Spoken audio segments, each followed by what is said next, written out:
काँग्रेसचा सावळा गोंधळ सुरू असल्याचे देशात अनेक किस्से घडतात। त्यातलाच एक नवा किस्सा हा सोनिया गांधींच्या पत्राच्या निमित्ताने घडलाय।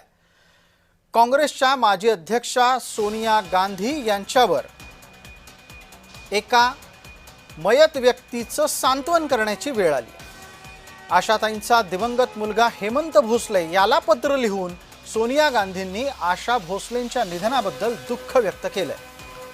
सोनिया गांधींचं हे पत्र आता आपल्या समोर आहे। त्यामध्ये आपण हेमंत भोसले याचा ठळक उल्लेख बघू शकता। सोनिया गांधींच्या या पत्रामध्ये लिहिलेल्या मायन्याला जरी आपण स्वीकारलं तरी पण हे पत्र 2015 साली ज्या हेमंत भोसलेचं निधन झालं त्यांना अजिबात लिहिलं जाऊ शकत नाही। महाराष्ट्र काँग्रेसच्याकडून हा सावळा गोंधळ घातला गेला आणि त्यामुळे सोनिया गांधी या सुद्धा अडचणीत आल्याचं दिसतं आहे।